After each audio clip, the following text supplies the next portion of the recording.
नारायण नारायण नारायण। गजाननं भूतगणादिसेवितं कपित्तजम्बूफलचारुभक्षणम् उमासुतं शोकविनाशकारकं नमामि विघ्नेश्वरपादपङ्कजं। वक्रतुण्ड महाकाय सूर्यकोटिसमप्रभ निर्विघ्नं कुरु मे देव सर्वकार्येषु सर्वदा। गुरुब्रह्मा गुरुविष्णु गुरुदेवो महेश्वर गुरु साक्षात् परब्रह्म तस्मै श्री गुरुवे नमः।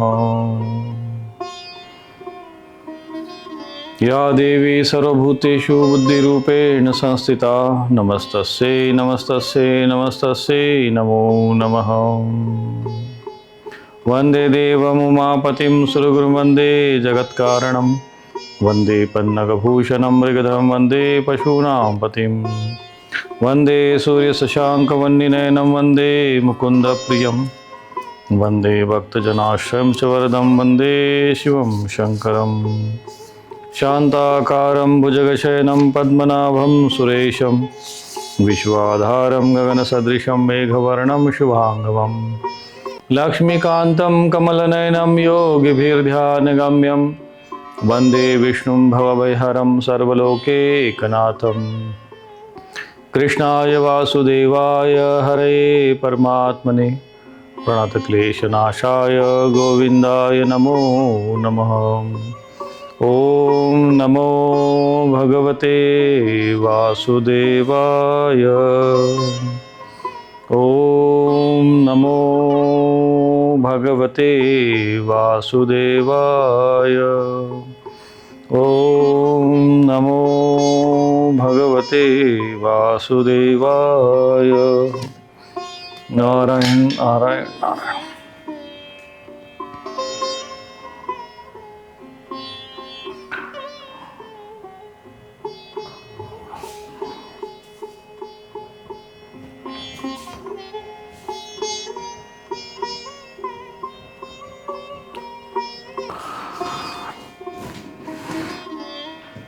भगवद गीता के 6वें अध्याय में हम अभी चर्चा कर रहे हैं और पिछली बार हमने सर्वत्र भगवत दर्शन का जो फल है, यो मां पश्यति सर्वत्र सर्वं च मयि पश्यति तस्याहं न प्रणश्यामि स च मे न प्रणश्यति।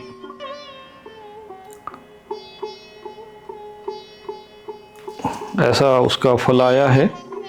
और यहाँ तक हम चर्चा किए थे कि सांख्य योगी का वर्णन किया था कि सांख्य योगी का जो स्वरूप है वह किस प्रकार से होता है। सर्वभूतस्थ आत्मानं सर्वभूतानि चात्मनि इक्षते योग युक्तात्मा सर्वत्र समदर्शनः। तो जो वास्तव में संत होते हैं, ज्ञानी होते हैं, महापुरुष होते हैं, योगी होते हैं, जिन्होंने ईश्वर दर्शन का अनुभव किया है, वे सर्वत्र समदर्शन करते हैं। भगवान कहते हैं कि ऐसे जो महापुरुष होते हैं जो मुझे सर्वत्र देखते हैं और सर्वम च मयि पश्यति, यानी सब कुछ मुझ में देखते हैं। अर्थात जो व्यापक सर्वव्यापक परमात्मा है उसमें ही सारा संसार देखते हैं। तस्याहं न प्रणश्यामि स च मे न प्रणश्यति। वो मेरे से दूर नहीं है और मैं उससे दूर नहीं हूँ।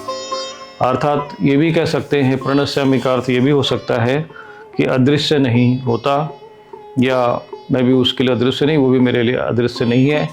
ये कह सकते हैं कि दोनों एक ही हो जाते हैं। वाल्मीकि भय ब्रह्म समाना कहते हैं कि जो जानत तुम्हें ही हो जाए। तो जो हमारा स्वरूप है वो ईश्वर का ही स्वरूप है। ये बात हमें उस समय समझ में आती है जब ज्ञान होता है।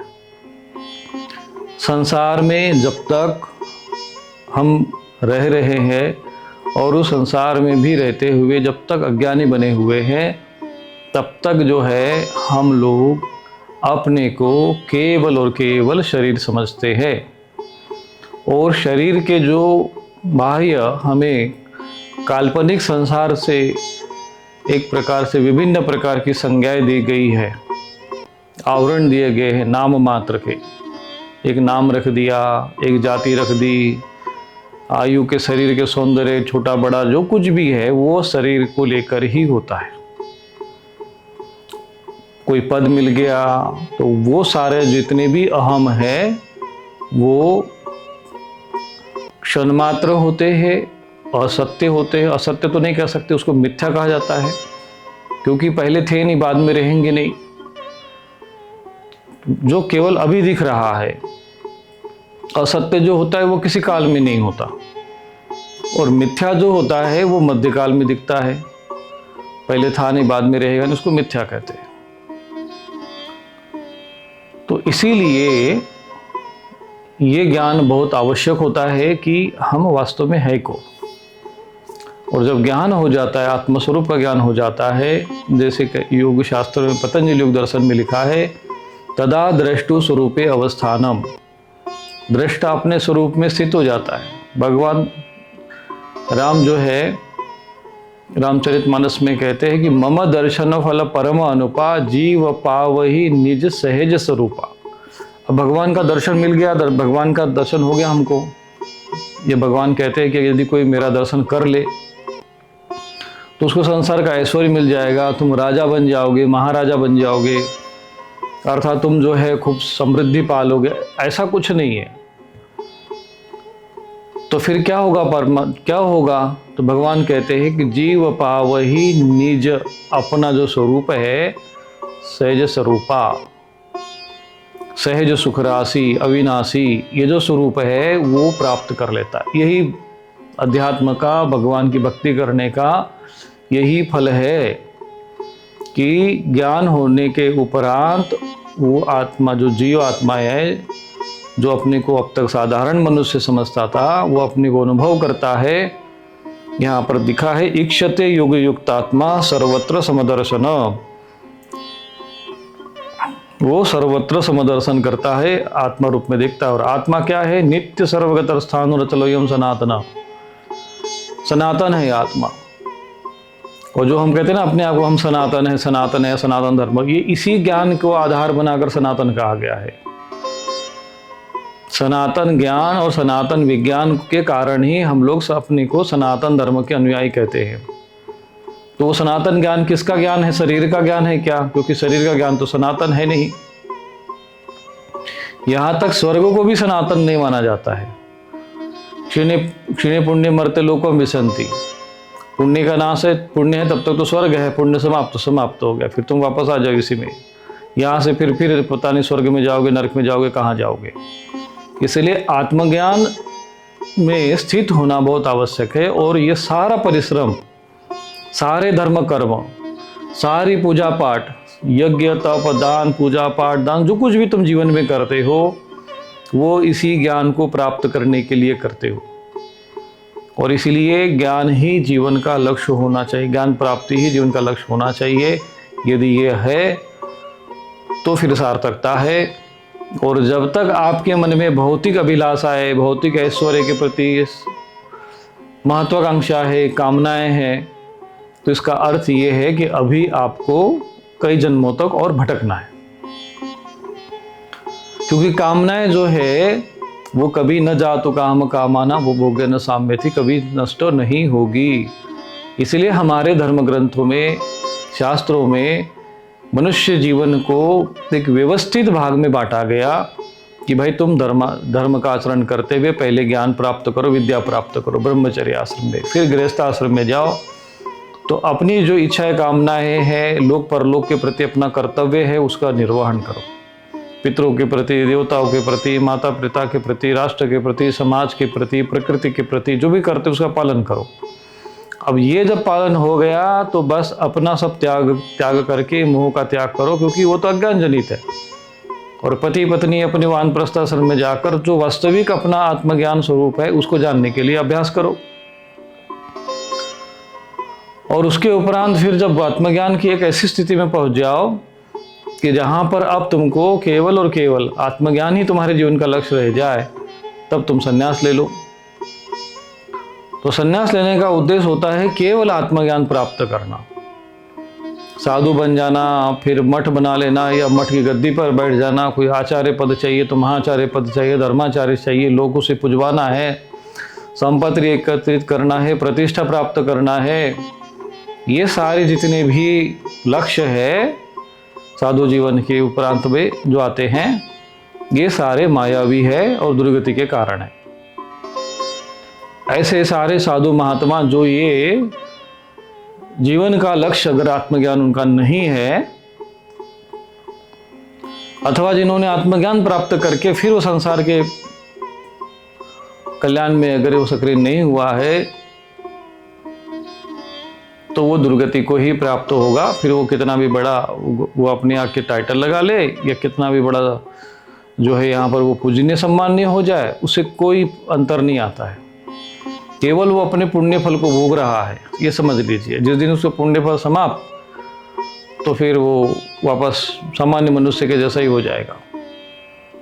तो कुछ लोग जो होते हैं साधु महात्मा सन्यासी पुण्यात्मा भी होते हैं, पिछले जन्म का तप पुण्य लेके आते, तो भौतिक उपलब्धियां उनको भी हो जाती है। तो उसका उपयोग जो है करना चाहिए समाज के हित में, धर्म के प्रचार प्रसार उत्थान में। अपने को पुजवाने में, अपनी पद प्रतिष्ठा करवाने में नहीं करना चाहिए। फिर भी जो करते हैं तो फिर वो दुर्गति का कारण बनते हैं। और जो इसका उपयोग करते हुए समाज का, राष्ट्र का हित करते हैं, यज्ञ करते हैं, धर्म के प्रचार में लगते हैं, अपना धन जो है, संपदा है, ऐश्वर्य है, उसका उपयोग राष्ट्र के हित में करते, धर्म के हित में करते, तो फिर ठीक है, वो पुण्य कारक है। पर वो भी पुण्य कारक है। मोक्ष कारक तो तब है जब आप कर्म करते हुए, कर्म फल की अपेक्षा न करते हुए आप उस स्थिति को प्राप्त हो गए हो कि आप सहज कर्म करते हुए लोग उपकार कर सकते हैं, तो फिर वो कर्म बंधन आपको नहीं बांधेंगे। परंतु यदि मन में कामनाएं, इच्छाएं, वासनाएं हैं, तो वो कर्म बंधन का कारण बनेगा ही बनेगा। अगले जन्म के लिए आपको अपनी तैयारी आपने कर ली है। इसीलिए अंतकाल बहुत अत्यंत महत्वपूर्ण होता है। इसीलिए ज्ञानी का अर्थ ये नहीं होता है कि केवल वो उपदेश देना ही जानता हो, केवल इतना नहीं है कि भाई उसने अपने आपके नाम के आगे कोई बहुत बड़े टाइटल लगा के रखे हो, अनंत श्री विभूषी जगत गुरु, कुछ भी लगा लो भाई। परंतु योमाम कहते भगवान पश्यति सर्वत्र सर्वम च मयि पश्यति। जब तक तुम्हारे अंदर आत्मदृष्टि नहीं है, देह दृष्टि है। कई तो साधु सन्यासी ऐसे होते हैं कि सन्यास लेने के बाद भी जब उसका कुल गोत्र श्राद्ध कर्म कर लिया है, फिर भी उसके अहम नहीं रहते। उसको कहते हैं कि भाई हम पहले IAS थे, PCS थे, हम फलाने जाति के थे। यहाँ तक कि कई मठों पर आसीन होने के लिए वो अपनी जाति को भी आड़ मान लेते, जो आधार लेते। जैसे अभी एक भगवान शंकराचार्य ने जो मठ बनाए थे, तो उसमें ऐसा कई भी मठामन्य अनुशासन में वर्णन नहीं आता है कि कोई ब्राह्मण जाति का ही इस पर बैठेगा। परंतु इन कपटियों ने जो है उसमें भी एक अपना षड्यंत्र रच दिया और ये फैला दिया कि इस पे जो आसीन बैठेगा वो ब्राह्मण जाति का होना चाहिए। जबकि संन्यास लेने के उपरांत उसका कुल गोत्र नाम सब कुछ बदल जाता है। यदि कोई सन्यासी संकल्प करके अपने पितरों के लिए तर्पण भी करे, तो वो उसके पितरों को प्राप्त नहीं हो सकता, क्योंकि वो तो श्राद्ध करके तब वो सन्यासी बनता है। तो जब तुम्हारा कोई संबंध ही नहीं रहा अपने कुल गोत्र से, तो तुम्हारी जाति कहाँ से रह गई? उसको भी पकड़ के बैठे रहते हैं। तो ये लोग जो है घोर अज्ञानता के स्थिति में जीते हैं। देह भाव जो है इनका इतना प्रबल होता है कि संन्यास लेने के उपरांत भी जो है वो अपने पूर्व के जो भी संस्कार है, अहंकार है, उसका वो त्याग नहीं कर पाते। और ये कपट भी छल कपट रचे जाते हैं कि हम ब्राह्मण जाति के होंगे तो इस गति पे बैठो। जबकि ऐसा पूरे मठामन्य अनुशासन में एक भी वचन नहीं है, एक भी उनका अनुशासन या आज्ञा नहीं है।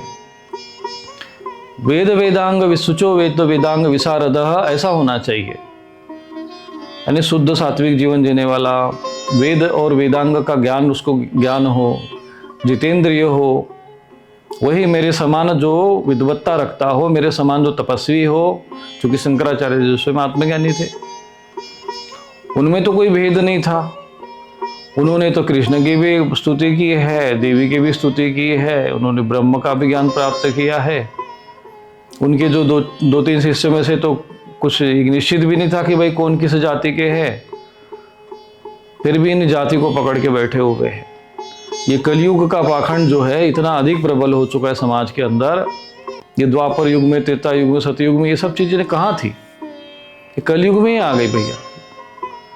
होना तो ये चाहिए कि जो सतयुग की परंपरा है, जिस परंपरा से वर्णाश्रम व्यवस्था चल रही है, उसी व्यवस्था को आगे होना चाहिए। तो परंतु कलयुग है तो अधर्म है, अधर्म है तो पाखंड है, पाखंड है तो ये सब सारे कपट जाल है। और इन्हीं कपट जालों में सबको, समाज को उलझा कर उसको धर्म समझा दिया जाता है। और भगवत गीता के ज्ञान जैसे ज्ञान को, उसे समाज को विमुख कर दिया जाता है। भागवत, महाभारत जैसे महान ग्रंथों को विमुख कर दिया जाता है कि नहीं, उसको पढ़ना ही नहीं चाहिए भैया, पढ़ोगे तो कलेश हो जाएगा। ऐसे ये लोग नैरेटिव पैदा कर देते हैं। शंख नहीं बजाना चाहिए, यज्ञ नहीं करना चाहिए, त्रिकाल संध्या नहीं करना चाहिए, तो क्या करना चाहिए? तो बोले मंदिर में जाओ, माथा टेको, भीड़ भड़कड़ में जाओ और दक्षिणा अवश्य चढ़ाओ। दक्षिणा नहीं चढ़ाओगे तो फिर तुम्हारे ऊपर सारे देवता कुपित हो जाएंगे। फिर उसके लिए कई प्रकार के जाल रचे जाते हैं कि हमारे देवता जो है कर्जे में है, तो आप जड़ावा चढ़ा के हमारे देवता का कर्जा उतारो। देखा कि भाई कोई मंदिर है, वो आदिवासियों का मंदिर था, उसको बना के जो है वो भगवान कृष्ण के साथ उसको जोड़ दिया, हो गया भैया, वो पूजो यहाँ पे, माथा टेको भगवान कृष्ण के नाम पर। पता चला किसी का नाम श्याम था, श्याम सिंह नाम का कोई प्रेत था, उसका वो थान था। बाद में कहता कि ये श्याम माने भगवान कृष्ण है, पूजे जा भैया, वहां जाकर माथा टेको। तो ये ऐसे ही सब चलता रहता है। और यही सब कलयुग में अब चारों तरफ पाखंड ही पाखंड आपको दिखाई देगा। यदि आप इन मंदिरों के इतिहास को देखोगे, स्थानों के बारे में पता करोगे, तो आपको यहाँ पर अशास्त्रीय अथवा यहाँ पर प्रेत बैठे हुए ही दिखाई देंगे। जो शास्त्रोक्त स्थान है, जिसका वर्णन धर्म ग्रंथों में है, उन मंदिरों की साधना उपासना करने में कोई समस्या नहीं है।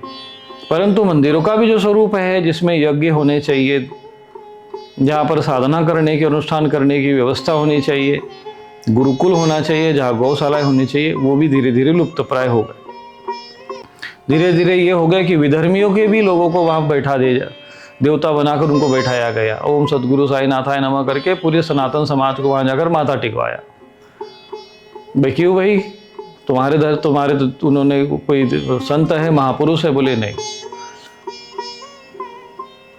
बस यही समाज में छल हुए, और उन छलों में आज तक हमारा सनातन समाज इतना धस चुका, इतना फंस चुका है कि वो महादेव की कुछ विशेष कृपा के बिना सब वो बाहर आने वाले नहीं है। परंतु जो विवेकवान होते हैं, जिनको अपने आत्मा की सद्गति और मोक्ष की चिंता होती है, क्योंकि शरीर मिला है तो उसका उद्देश्य क्या है? उसका उद्देश्य आत्मा का मोक्ष, अपनी मुक्ति, धर्म अर्थ काम और मोक्ष की प्राप्ति। और वो होगी कैसे? बोले वो शास्त्रोक्त विधि विधान के अनुसार आचरण करने से होगी। शास्त्रोक्त ज्ञातवा शास्त्र विधानोक्तम कार्यम कर्तुम यारसि। शास्त्र में जो विधान दिया है उसके अनुसार आचरण करो।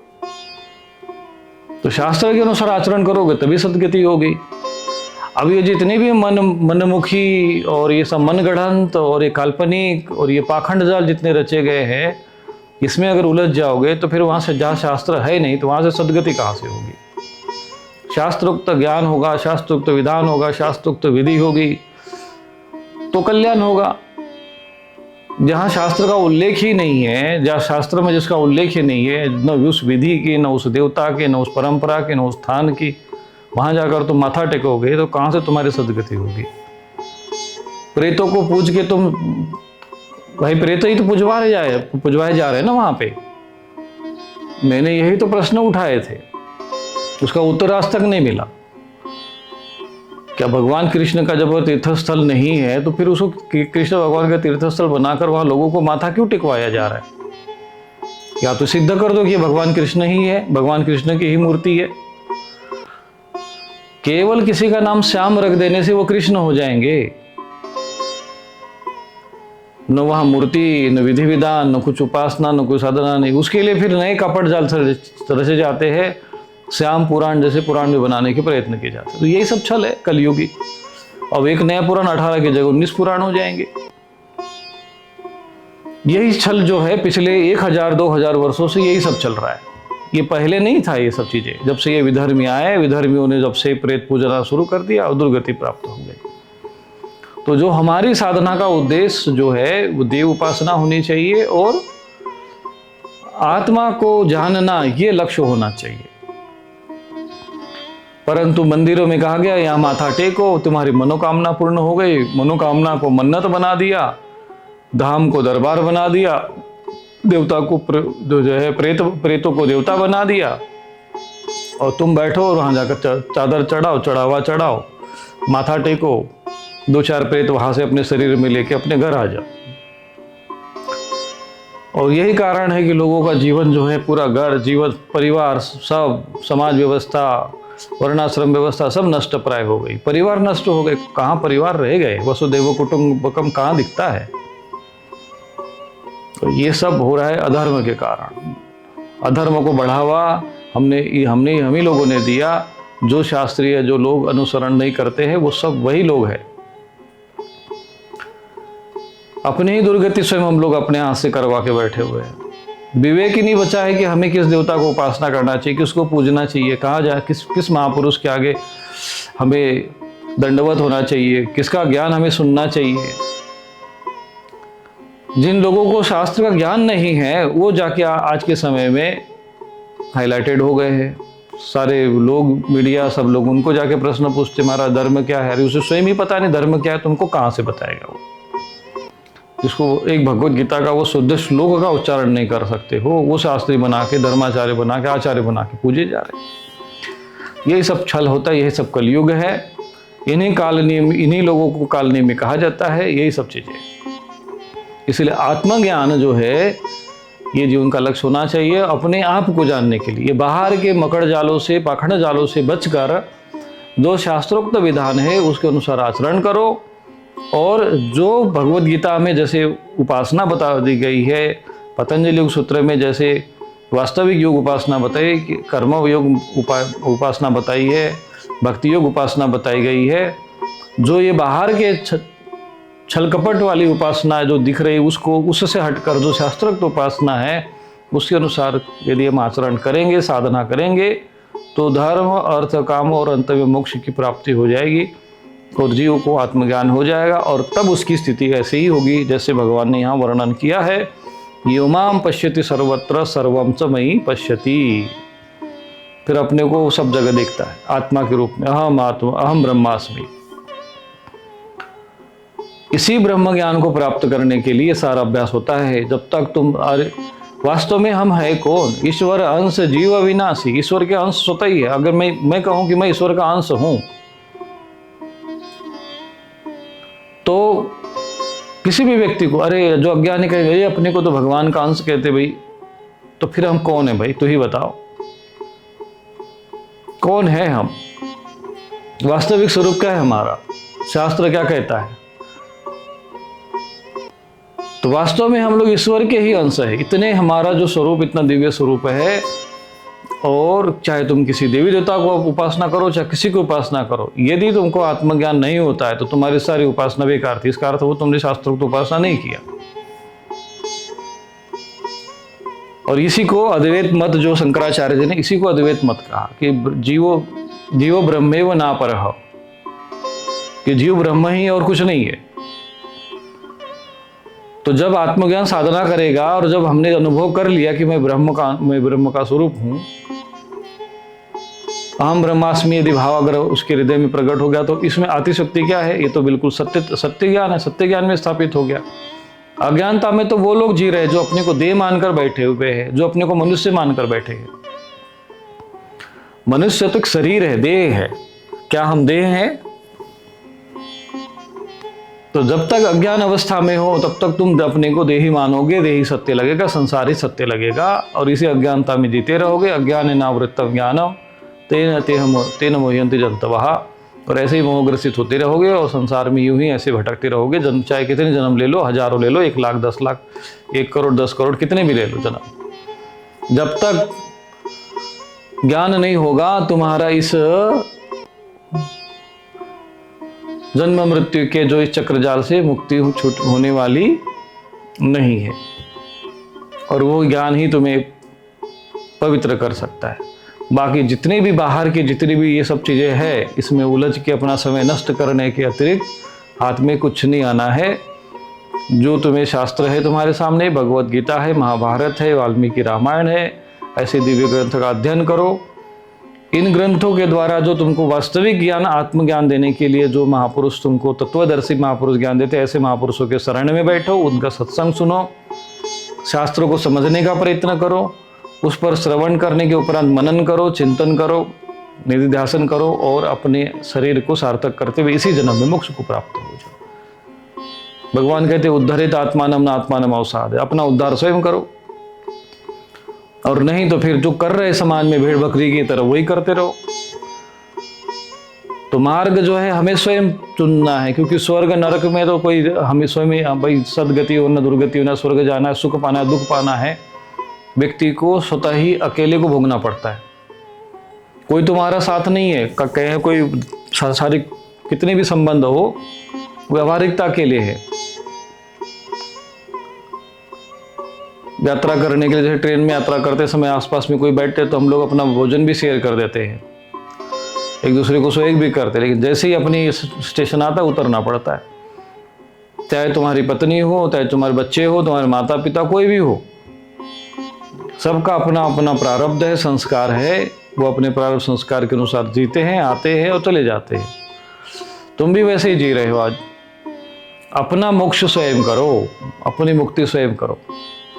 भगवान कहते उद्धरेत आत्मानम न आत्मानम अवसादेत। आगे भगवान कहते हैं सर्वभूत स्थितम यो माम भजत्येकत्वमास्थितः सर्वथा वर्तमानो मानोपि स योगी मयि वर्तते। जो पुरुष एक ही भाव में स्थित होकर सर्वभूतों में आत्मरूप में स्थित मुझ परमात्मा को भजता है, वह योगी सर्व प्रकार से बरतता हुआ भी मुझ में ही बरतता है। अगर ये जो कोई योगी जो परमात्मा में एक ही भाव है, यानी जो परमात्मा है वो मैं ही हूँ, मैं ही ब्रह्म हूँ, ऐसा जो अनुभव कर लेता है, फिर उसमें ही भेद नहीं रहता।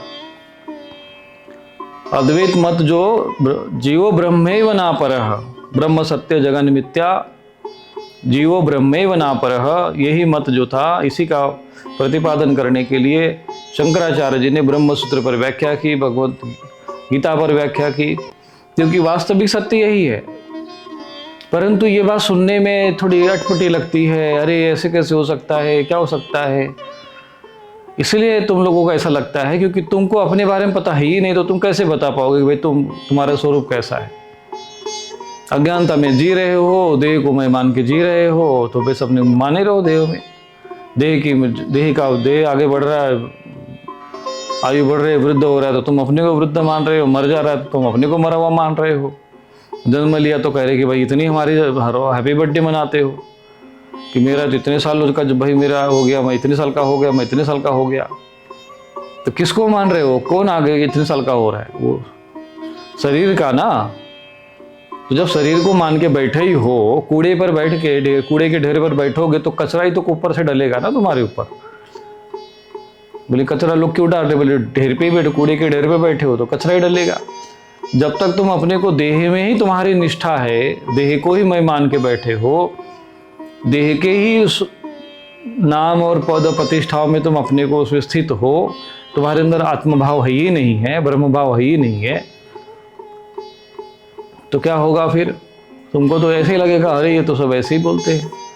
तो जो भगवत गीता में भगवान ने कहा है कि वो जो मेरा, वो मुझ पे ही, मेरे में ही है, एक प्रकार से रहता है। तो भगवान के वचन असत्य है क्या?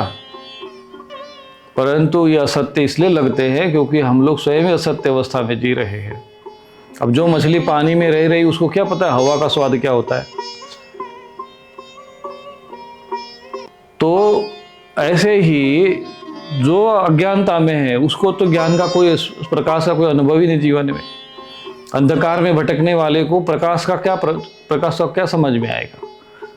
ऐसे ही जब तक देह में पकड़ के रहोगे तब तक ऐसे ही स्थिति में रहो। इसलिए अभ्यास करो योग का, वो देह से परे उठने का प्रयत्न करो। देह के सुख को, सांसारिक विषय भोगों को ही सुख मान के जब तक तुम भटकते रहोगे, ये सब विषय में लगे रहोगे, पूरा जीवन नष्ट हो जाएगा, यूं ही निकल जाएगा, हाथ में कुछ ना आएगा, पछताने के सिवाय। फिर कोई अरे बुढ़ापा निकल गया, हाथ में कुछ नहीं आया। इसलिए शरीर है, जब तक स्वस्थ शरीर है, युवक है, सांसारिकता में रहो, संसार में रहो, लेकिन संसार के दृष्टि से पागल बन जाओ। लोग कहे तुमको कि तो भाई इसको कुछ नहीं आता, ये तो पागल आदमी है। कर्म करो अपने, कौन मना करता है कि तुम सारे कपड़े पहन को सब जंगल में चले जाओ साधु जाकर, क्योंकि वहां जाकर भी तो क्या करोगे, कर्म तो वहां पे भी करना पड़ेगा शरीर निर्माण के लिए। शरीर निर्माण करते हुए संसार में रहो, केवल शरीर निर्वहन के लिए, परंतु अपना मूल उद्देश्य, अपनी मूल दृष्टि जो है अपनी साधना पे रखो, अपने उसमें आहार विहार पर ध्यान दो, किसी प्रकार का आहार विहार गड़बड़ाए नहीं, ज़्यादा व्यर्थ का किसी चक्कर में पड़ना नहीं, लोक संपर्क में ज़्यादा प्रवेश करना नहीं, और अपने गुरु की आज्ञा में चलो, उनके मार्गदर्शन में चलो, क्योंकि धीरे धीरे उनके ही वही आपको जानते हैं कि तुम्हारा उद्धार कैसे करना है। एकमात्र गुरु के अतिरिक्त संसार में तुम्हारा कोई हितैषी नहीं है। यदि तुम आत्मज्ञान के पथिक हो तो तुम्हारे जीवन में केवल गुरु ही एकमात्र ऐसा व्यक्तित्व होता है जो तुम्हें आत्मा के मार्ग पर, श्रेष्ठता के मार्ग पर अग्रसर करने में तुम्हारी सहायता करेगा।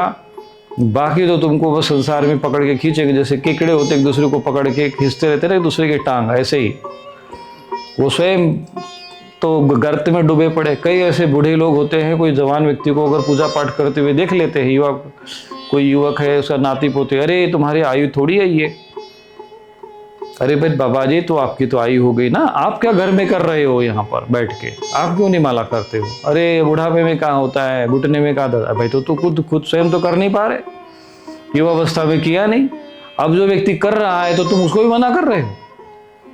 होना तो ये चाहिए कि भाई अगर तुम वानप्रस्थ आश्रम में कहीं नहीं जाते तो अपने खेत में एक झोपड़ी बना के वही बैठ के अपनी तपस्या करते, 2 रोटी तुम्हारे घर वाले नहीं देते तो अड़ोसी पड़ोसी कोई भी ला कर दे देगा, भूखे तो मरोगे नहीं, जब तक शरीर है तब तक। हमारे भारत भूमि में कम से कम साधु महात्मा भूखा तो नहीं मर सकता। यदि सच्चे मन से कोई व्यक्ति कहीं भी बैठ के अगर भजन करे सच्चे मन से कि मुझे भगवान की भक्ति करनी है, जंगल के किसी भी कोने में चला जाए।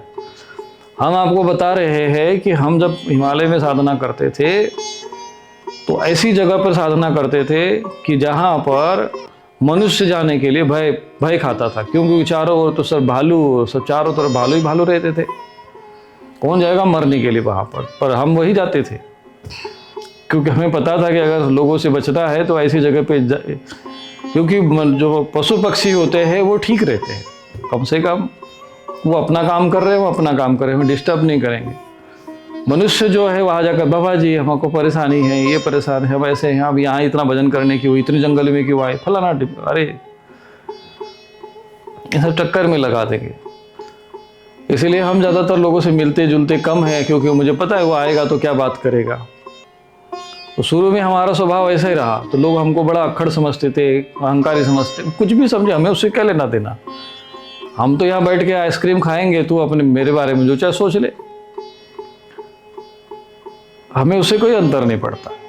तो वहाँ पर भी मैंने देखा कि लोग वहाँ भी पहुँच जाते थे, कहते महाराज दक्षिणा लीजिए, रख लीजिए। मैंने भैया यहाँ कोई बाजार तो है नहीं कि खरीदेंगे, तेरे पैसे का हम करेंगे क्या। जब तुमको आना था तो मैं अपना कुछ सब साग सब्जी ले आते, कुछ भी ले आते, नारियल कुछ भी वो ले आते, जिससे हम खा सके। बिल्कुल तेरे पैसे लेकर मैं क्या करूँगा, यहाँ कोई बाजार तो है नहीं। वहाँ पर भी चढ़ावा चढ़ा देते, अपने का आदत पड़ा, दिमाग में बैठा दिया है। कहते साधु महात्मा के पास जाओ तो कुछ फल लेके जाओ। कुछ लोग फल भी ऐसे लेके जाते, बाजार की मिठाई लेकर जाते महात्माओं के पास।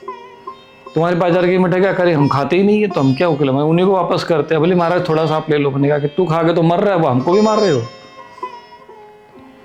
डायबिटीज से, मैंने नहीं हम नहीं खा सकते डायबिटीज के कारण। तो मैंने कहा हमको क्यों, हमें क्यों मारना चाहते हो डायबिटीज से। हमारे यहाँ पर नियम था हमारे आश्रम में कि जितने भी हमारे लोकल के श्रद्धालु शिष्य थे तो हम उनको कहते थे भाई ये नारियल लाना, ये चुनरी लेके आना, ये मिठाई लाना, ये सब परंपरा बेकार की फालतू की चीज़ें हैं, ये सब मत करो। वो चीज़ लेकर आओ जो हम खा सके, और हम खाएंगे तो तुमको भजन करेंगे तो तुमको ही पुण्य मिलेगा। न तो हम नारियल खाते हैं और न तुम्हारी मिठाई खाते हैं। तो यहाँ पर जो हमारे शिष्यगण हैं तो कभी आश्रम में आएंगे तो वो साग सब्जी लेकर आते थे, ये नियम था। दाना है तो भाई अपना कोई, और यही गांव की परंपरा संस्कार डाले गए। किसी साधु के पास जाना है तो 1 किलो आटा ले जाओ, भाई थोड़ा बहुत 1-2 किलो आटा ले जाओ, थोड़ा सा कोई आलू ले जाओ, थोड़ा हल्दी नमक ले जाओ, थोड़ा साग सब्जी ले जाओ। कम से कम वो तुम्हारा अन्न खाएगा तो तुमको तुमकी तपस्या का पुण्य फल तुमको मिलेगा। खाली हाथ नहीं जाना चाहिए, ये संस्कार सिखाए गए। अब ये पता नहीं है चुनरी और नारियल वाले कहाँ से संस्कार आ गए। जहाँ भी जाओ ना चुनरी ले जाएंगे, नारियल बांध के थोड़ा सा वो फूलमाला ले जाएंगे। अरे क्यों उसमें पैसा नाश करते हो? मिठाई लेके जाएंगे बाजार की, पता नहीं वो कैसे बनी है। अब खाएगा वो साधु महात्मा तो उसकी बुद्धि तो भ्रष्ट हो ही जाएगी। तो इन साधु महात्माओं को बिगाड़ने का काम भी यही लोग करते हैं। बस सावधान साधु को रहना पड़ता है, जो सावधान नहीं रह गया काम से। तो हम बड़े सावधान रहते इस मामले में। बाहर की कोई भी चीज़ लेने के पहले अज्ञान व्यक्ति का, जिसका हम जानते नहीं है, उसको लेते नहीं है। और अगर मान लो किसी का दान पुण्य का दान दक्षिणा आती है सहज में, जैसे भी आजकल आश्रम चल रहा है, तो हम पूरे समाज के ही कार्य में लगे, यज्ञशाला में लग जाता है, कहीं कोई और सेवा कार्य में लग जाएगा। हम तो आज भी दाल चावल खा के रहते हैं, उसी पे हमारा सादा जीवन है, उसी में हमारे पास प्रसन्नता बनी रहती है, बुद्धि भी ठीक ठाक रहती है कि आज आपको उपदेश भी दे रहे। जब तक आपका अन्न शुद्ध नहीं रहेगा, आपका आहार शुद्ध नहीं रहेगा, आपका जो धन शुद्ध नहीं रहेगा, धर्मयुक्त तो धन नहीं कमाओगे, तब तक आप अध्यात्म में 1 इंच भी आगे नहीं बढ़ सकते हो। नोट कर लो, कितनी भी तपस्या कर लो, आप 1 इंच आगे नहीं बढ़ सकते हो यदि आपका अगर अन्न और धन शुद्ध नहीं है तो। और जिसका अन्न और धन शुद्ध नहीं है, ये आजकल भंडारे का भोजन साधु महात्मा जो करते हैं ना, पहले तो हम भी करते थे क्योंकि हमें पता नहीं था। मान लीजिए किस भंडारे में तो कभी जाना नहीं, ऐसे तो जाना पड़ता भी, अखाड़े में रहना है कहीं परम, उसमें तो हम भी जाना पड़ता था।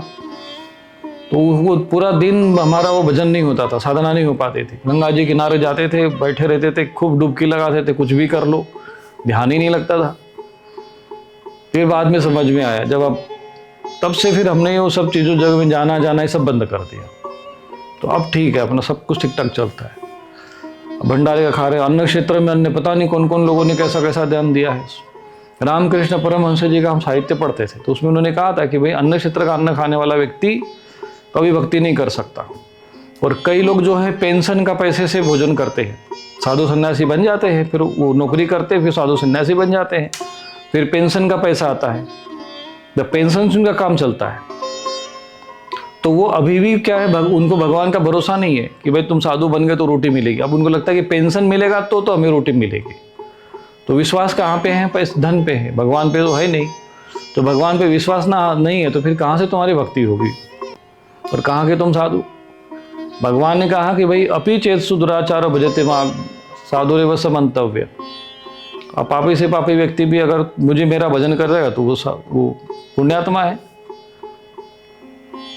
और भगवान ने स्वयं कहा योगक्षेम अहम्यहम्, जो भगवान ने कहा योगक्षेम वहन होता है तो वहन होता है, साथ अभ्यास करना चाहिए। परंतु वास्तव में देखा जाए तो ईश्वर पर विश्वास भी जो है, जो कहते हैं हमारी भगवान पे श्रद्धा है, आस्था है, ये है वो है वो है, जब परीक्षाएं होगी ना तो कितने उसमें से पास होंगे भगवान जाने। तो वास्तव में इस प्रकार के अभ्यास करने से ही काम बनेगा, नहीं तो फिर संभव नहीं है। आगे भगवान कहते हैं आत्मोपमेन सर्वत्र सर्वम समम पश्यति यो अर्जुन सुखम वा यदि वा दुखम स योगी परमो मतः।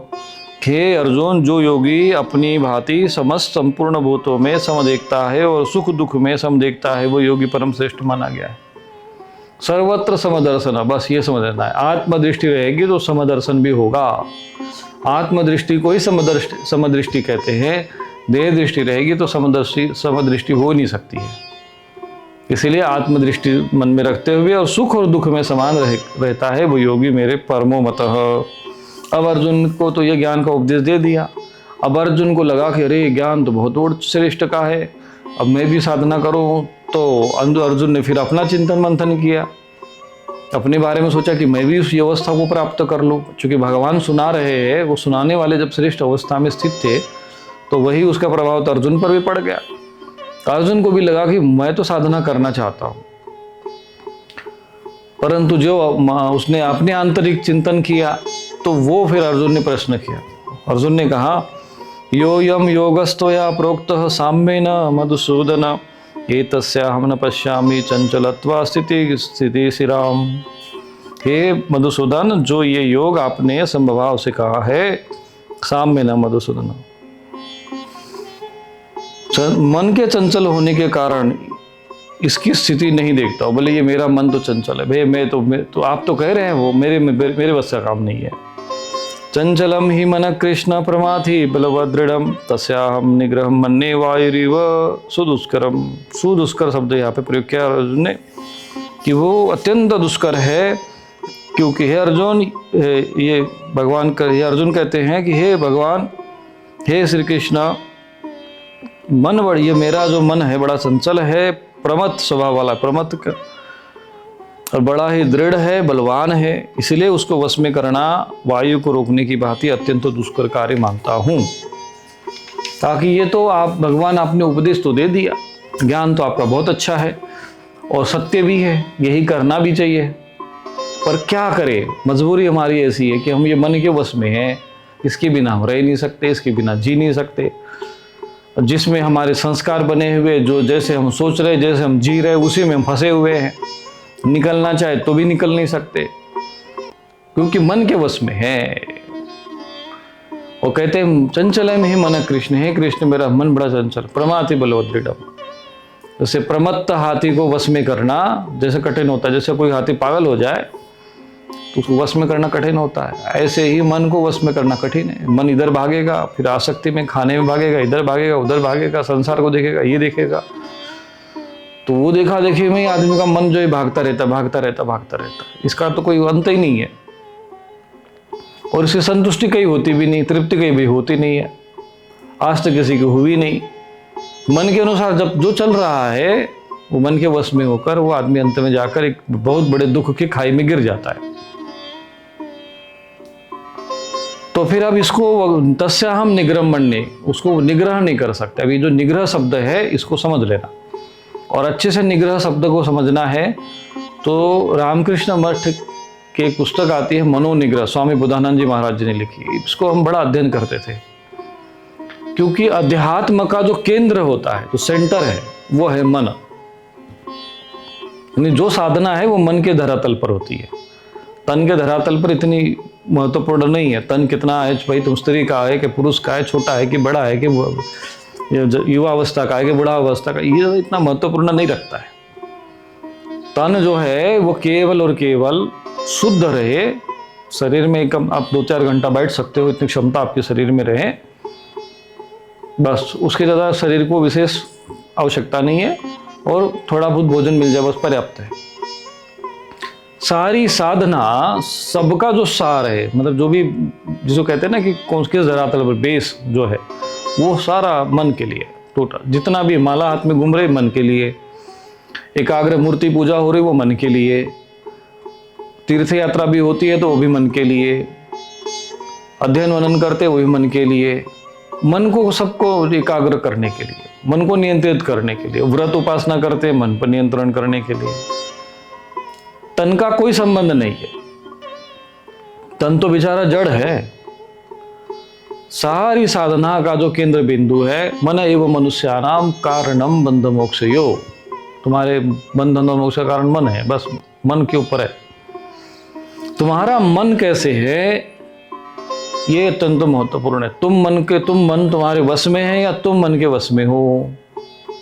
मन तुमको विषयों में दौड़ाता रहता है, तुम उसके पीछे पीछे भागते हो, या फिर मन को नियंत्रित करते हो, ये महत्वपूर्ण है। पूरी जो साधना अध्यात्म का जो बेस है मन पर आकर खड़ा होता है, और यही से जो है अध्यात्म का ये कह सकते हैं कि एक हेलीपैड है, समझ लो।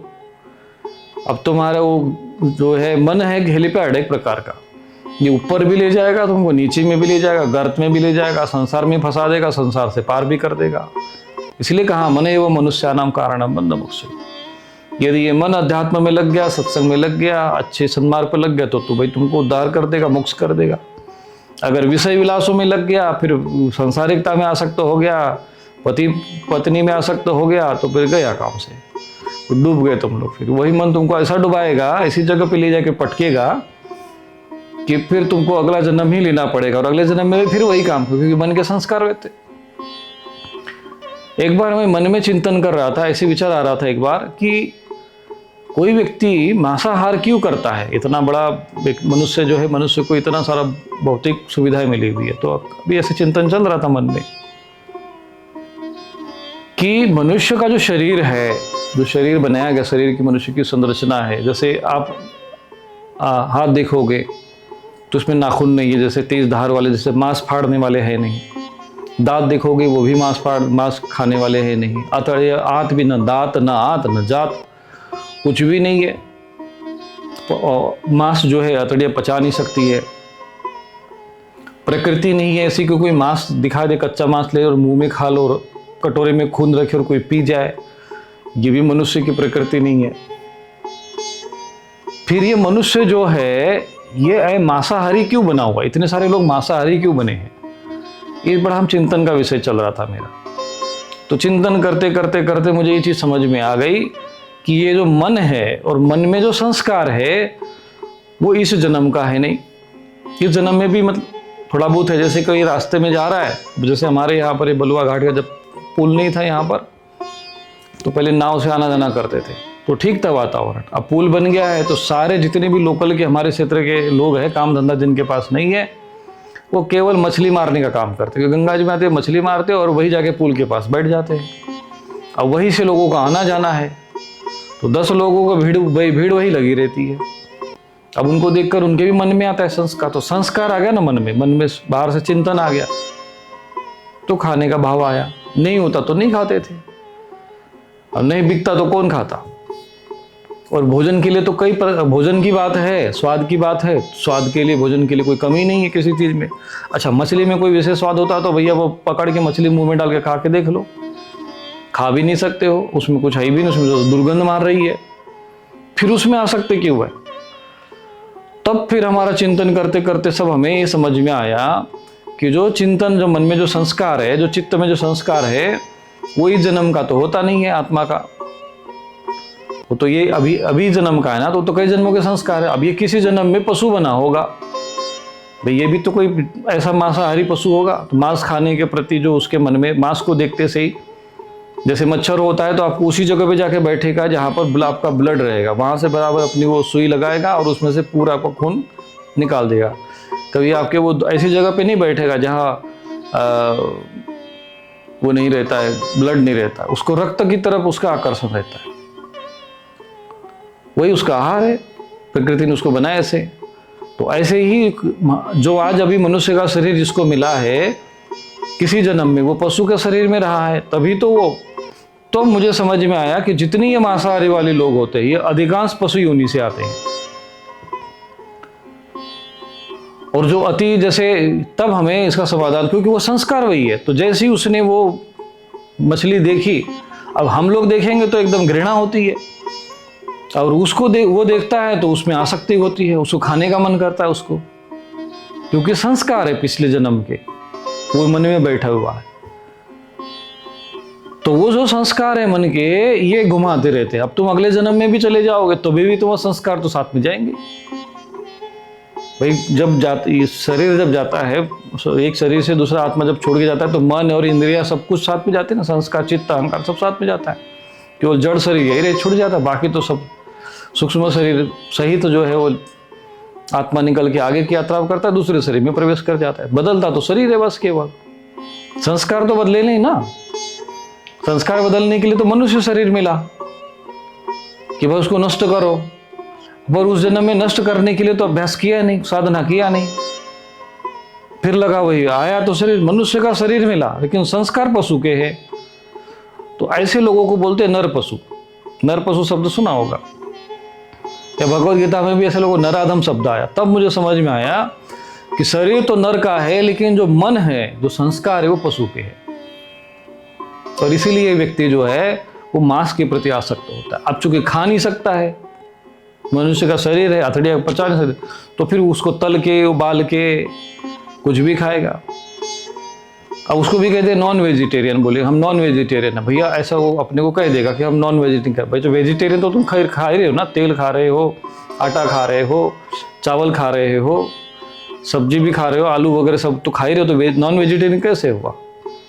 तो वहाँ पर भी वो अपना, उसका जो मन है वो उसको वहाँ पर भी खाना तो वही है, और उसके लिए फिर वो तिकड़े में लगा देगा, फिर एक नई चाल कपट अपना वो रच देगा दिमाग, वो वही तुमको समझाएगा कि नहीं भाई ये खा सकते, नॉन वेजिटेरियन भाई, नॉन वेज है ये, और ठीक है ये, बोले ये तो साइंस के अनुसार इसमें प्रोटीन और कैल्शियम और कार्बोहाइड्रेट्स वगैरह सब कुछ होता है, तो दिमाग में ऐसी चीज़ें भर देगा, ऐसा चीज़ें मन में होगा कि वो खाएगा। तो शरीर तो नर का है ना, शरीर का तो भाई आकर्षण शरीर में, मन में विचार चिंतन जो होता है वो तो शरीर में है नहीं, वो तो मन में है।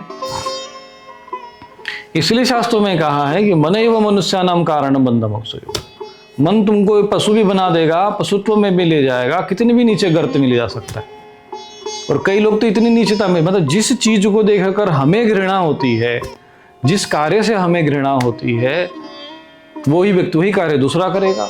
अब जैसे शराब है, अब शराब पीने में तो कोई बहुत बड़ा उसमें स्वाद होता ऐसा नहीं है, वो भी लोग नाक और मुंह और आंख नाक और सब बंद करके तो पीते हैं, आंख से देख नहीं सकते, उनकी प्रकृति होती है, नाक मुंह ऐसे बंद करके तब पीते हैं, श्वास रोक कर, दुर्गंध हमें अंदर न जाए। आप कभी देखना ऐसे लोगों को जो पीते हैं, तो क्योंकि मनुष्य की शरीर है जो उसकी प्रकृति है, उसको बनाया ही नहीं है। जितने भी मांसाहारी जीव है, इसका एक सिस्टम बनाया गया प्रकृति में, मनुष्य का शरीर का भी, कि वो जैसे जीभ से ही पानी पिएंगे, जो मांसाहारी होंगे वो ओट से पानी नहीं पी सकते। हम लोग ओट से पानी पी लेंगे, जैसे हम लोग कैसे भी गिलास लिया ओट से ही पिएंगे, और ओट से ही पीना चाहिए। आजकल गिलास से पीने वाला सिस्टम भी गड़बड़ है। पहले तो जो हाथ से ऐसे करके ऊपर से अंजलि में पिया जाता था पानी, वही पानी पीना सबसे उत्तम माना जाता है, श्रेष्ठ पद्धति है। ये बोतल लेकर जो ऊपर से पीते हैं ना, वो सब पशु के संस्कार भरे, तो क्या होगा फिर? तो ये पिछले जन्म के पशु रहते हैं, तो वही पशु के जो संस्कार मन में है, तो वही मन फिर ऐसे कर्म कर। अभी अब तो खा नहीं सकते हैं, संस्कार वही, इच्छा वही है, मन में संस्कार उठ रहे, अब खाए तो खाए कैसे? तो फिर उसको तल के खाओ, तो उसको भून के खाओ, मिर्च मसाला डाल के खाओ, कुछ भी खाओ, क्योंकि शरीर तो बनाया शाकाहारी, तो उसमें मसाले डाल देते, मतलब मसाला आदि क्या ही तो वेज हो गया ना, शाकाहार हो गया, फिर उसमें मसाला और तेल और वो सब मिक्स करके खा लो ऐसा। तो इस तरीके से उसके जो पशु के संस्कार है वो पूर्ण करता है। तो शरीर मनुष्य का, पर संस्कार पशु के, मन जो उसका है, मन में जो संस्कार है वो पशु के, इसीलिए वो मांसाहारी खा सकता है। तो जो अधिकांश लोग जो है वो इन्हीं तामसी लोगों को पूज रहे, तामस युग है, तामसी चीजें चल रही है, अधो गच्छन्ति तामसा, तामसी पूजा पाठ, तामसी क्रियाकलाप, सब कुछ तमस, तामस बहुत, रजोगुण थोड़ा, कली प्रभाव विरोध चहोरा। तो इसमें तमस ज्यादा है, तमसी लोग ज्यादा है, तो यही लोगों की कैटेगरी ज्यादा मिलेगी आपको। क्या आपकी समस्याओं का समाधान नहीं मिल रहा? स्वामी रूपेश्वरानंद आश्रम में पितृदोष निवारण, काल सर्प दोष शांति, नारायण बलि पूजन, महायज्ञ, जन्म कुंडली विश्लेषण, अभिमंत्रित रक्षा कवच तथा सिद्ध यंत्र जैसे श्री यंत्र, कुबेर यंत्र उपलब्ध हैं। साथ ही नकारात्मकता, शामक स्प्रे, मंत्र सिद्ध यज्ञ भस्म और दैवीय रक्षा कवच भी प्राप्त करें। अभी कॉल करें और सेवा हेतु दान करें।